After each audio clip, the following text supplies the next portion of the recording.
उनका उसका प्लान ये भी बन रहा था बाय द वे, इंडिया से साथ मिलके पाकिस्तान के न्यूक्लियर प्रोग्राम के खिलाफ भी, इसराइल का। हाँ।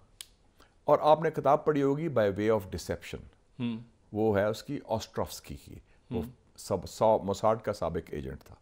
उसने पहली दफा किताब लिखी, उसने कहा कि जी Indian nuclear scientist Dimona reactor जो इजराइल का है, उधर 1980 से ट्रेनिंग ले रहे थे खुफिया। अच्छा, हाँ, उस किताब में है।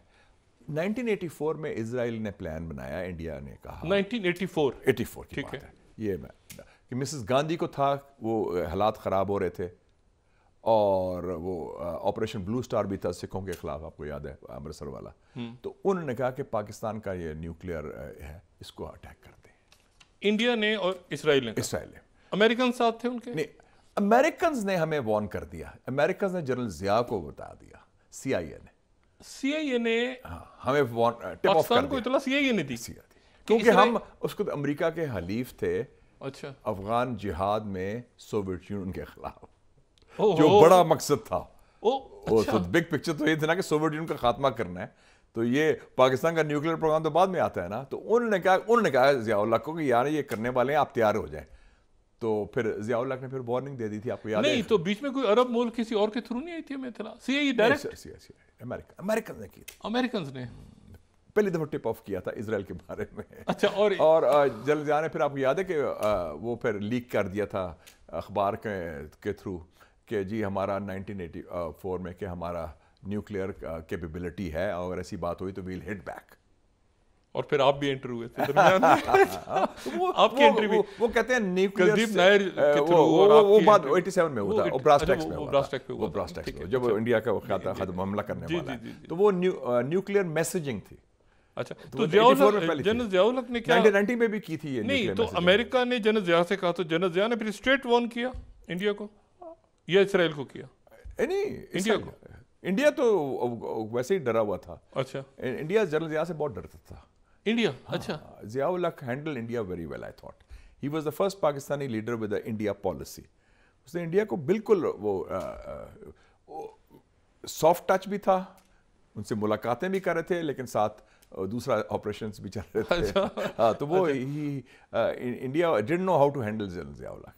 वो उनका स्टाइल था double handshake, triple embrace, smile करना, सारा करना। अच्छा, नहीं तो फिर उन्होंने स्ट्रेट मैसेज नहीं तो इसराइल को दिया था, इंडिया को? इसराइल को भी, इंडिया को भी, दोनों को दे बैक्ड ऑफ। और मेरे ख्याल में अमेरिकन प्रेशर भी बाद में आ गया होगा कि इसराइल को कि ये बड़ी जंग हो सकती है, वी कैन हिट बैक। अच्छा, दैट्स इंटरेस्टिंग। और उसके बाद से फिर दोबारा पाकिस्तान के न्यूक्लियर नहीं सोचा गया। बल्कि इंडियन जो फॉरेन सेक्रेटरी था, उसने कहा भी 2012 में कि पाकिस्तान एक मुल्क है जिसने हमें न्यूक्लियर ब्लैकमेल किया था 3 दफ़ा, और उसमें यही न्यूक्लियर मैसेजेस के इशारे। आपने भी बात की ये लंदन मुलाकात के हवाले से कि कोई बात वहाँ हो रही थी, तो ये कोई जियाउल हक साहब के दौर में भी कोई मेरे ख्याल से एक कोई मैंने इंटरव्यू किया था काफ़ी साल पहले उनके कुछ साथियों का, तो उसमें कोई जिक्र आया था या कोई ऐसी बात हुई थी कि जियाउल हक साहब ने उनके अगेंस्ट कोई एक्शन था या क्या, पता नहीं, वो आपको भी शायद इल्म हो, वो उनके करीबी साथियों के हवाले से, जनरल चिश्ती के हवाले से, या वो कोई बात? हाँ, जनरल चिश्ती तो क्योंकि मुझे जनरल जिया के हवाले से कॉल आई, सॉरी, वो उनका जिक्र आया था जियाउल हक साहब से, कोई नाराजगी हो गई थी जनरल चिश्ती की शायद, अल्लाह उनके दर्जात बुलंद फरमाए, जनरल चिश्ती का भी इंतकाल हुआ है। हाँ, रिसेंटली हुआ। General Chishti was the number 2 man. अच्छा, and he was seen as the strong man of the government. Ziaul Haq का शुरू में वो माशाल्लाह में साथ थे। हाँ, क्योंकि नहीं, कमांडर 10 कोर। अच्छा, और 10 कोर का मतलब है 111 ब्रिगेड का। अगर मिलिट्री कू होता है तो सबसे पहले जो यूनिट मूव करती है वो 111 ब्रिगेड है, and that is directly under the 10 core commander. 10 core is the key core. तो और जियाउल हक, जनरल चिश्ती को, आपको ये पता होना चाहिए कि जनरल जिया जब चीफ बने, भुट्टो ने बनाया, तो he was the junior most lieutenant general, और उनके 7th थे। हाँ, 7th थे। और उसके बाद फिर बाकी लेफ्टिनेंट जनरल भी आ गए, और तो ये he was hardly a first among equals. बड़े बड़े स्ट्रॉन्ग थे वो। जनरल गुलाम हसन था, जनरल वो जहाज़ेब अरबाब था, जनरल फजल हक था, जनरल चिश्ती था, फैज़ अली चिश्ती, बड़ी मूछें वगैरह सारा कुछ। तो जब कू वगैरह हुआ तो General Zia used to call him मुर्शिद, जनरल चिश्ती को? हाँ, वो मुर्शिद उसको कहते थे, मुर्शिद। हाँ, और वो और कहते थे कि Chishti is the strong man. KM Arif साहब का याद ये हुआ था कि जनरल, एक तो ड्यूरिंग द रेफरेंडम उन्होंने, चूंकि मेरे इंटरव्यू में एक किस्सा सुना है तो मैं चाहता हूँ वो ये था कि मैंने भी नोट किया, मैंने लिखा भी था कि वो उनके आगे प्रेसिडेंशियल लुक्स के उनका ख्याल था कि एग्जैक्टली उन्होंने ये रिपोर्ट गई थी ज़ियाउल हक साहब। हाँ, और दूसरा ये था कि जब जुनेजो साहब प्राइम मिनिस्टर बन गए तो General KM Arif switched from General Zia to prime minister Junejo. उसमें फिर ज़ियाउल हक का वो, लेकिन ज़ियाउल हक साहब जो थे वो एकदम रिएक्ट नहीं करते थे, बड़े आराम से सॉफ्टली।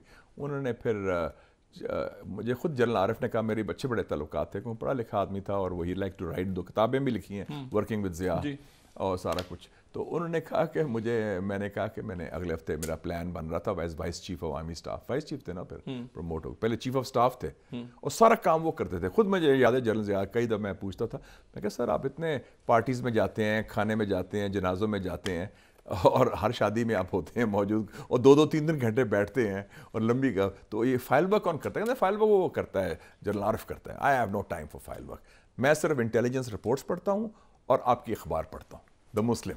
वो बड़े गौर से पढ़ते हैं, ये even letter to the editor. तो वो उन्होंने जनरल आरिफ ने कहा कि मैंने जाना है चाइना वगैरह, तो वो क्योंकि उनकी रिटायरमेंट हो रही थी फरवरी में, चाइना का प्लान था मार्च में। उन्होंने कहा नहीं आप चाइना जाएँ ज़रूर, नो प्रॉब्लम, बिल्कुल प्लान करें। हाउस कर दिया सितंबर 66। मुझे ऐसा वक्फे के बाद जूम आउट, बिल्कुल मस्कत ओमान में दोबारा अमेरिका और ईरान के मुज़ाकरात होने जा रहे हैं हफ्ते के रोज़। इससे पहले हुए रोम में, इटली में, लेकिन दरमियान में मस्कत ही था। और इस दौरान जो ओमान के सुल्तान हैं वो मॉस्को का दौरा करेंगे। सऊदी अरेबिया के वजीर दिफा पहुंचे हैं ईरान खत लेके, जो बादशाह के बेटे, बादशाह के बेटे, ठीक है। और कतर के अमीर अभी मॉस्को होके आए हैं और वहाँ पर नेतन्याहू मुसलसल गजा में वो शहादतें वहाँ पे जारी हैं, जेनोसाइड जारी है, कत्लेआम जारी है। वो लेबनान के साथ भी छेड़खानी कर रहा है, वो सीरिया में नेतन्याहू डरा हुआ है कि ये ईरान अमेरिका की डील ना हो। और इसमें दरमियान में ये दोबारा प्रेसिडेंट ट्रम्प ये कह रहे हैं अपने याल्टा 2 का, तो शी जिनपिंग ये तो इतना बड़ा टैरिफ और पूरी दुनिया में छेड़ के, और वो दोबारा कहते हैं मेरी बात होगी चाइना से। एक वक्फा वक्फे के बाद दोबारा हाजिर होते हैं बशायर साहब के साथ। जी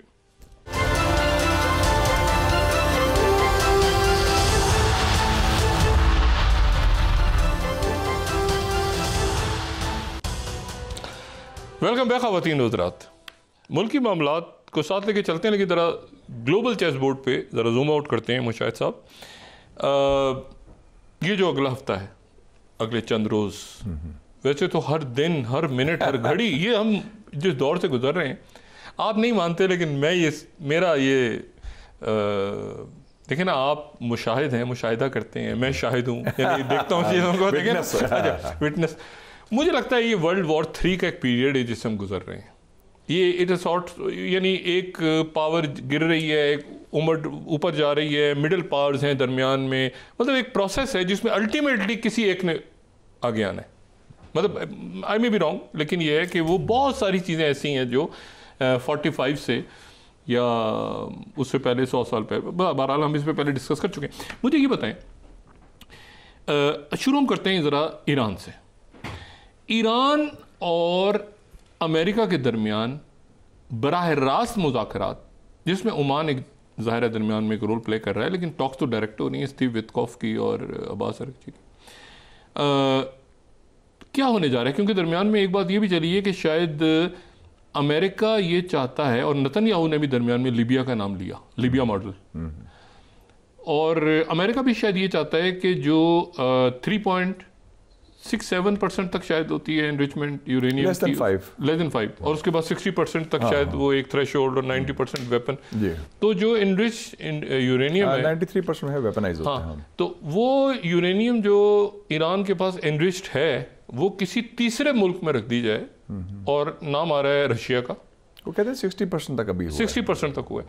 अच्छा, ये पहले तो मुझे ये बताएं कि इनको, इस मुज़ाकरात को कैसे देख रहे हैं, क्या कामयाब होने जा रहे हैं?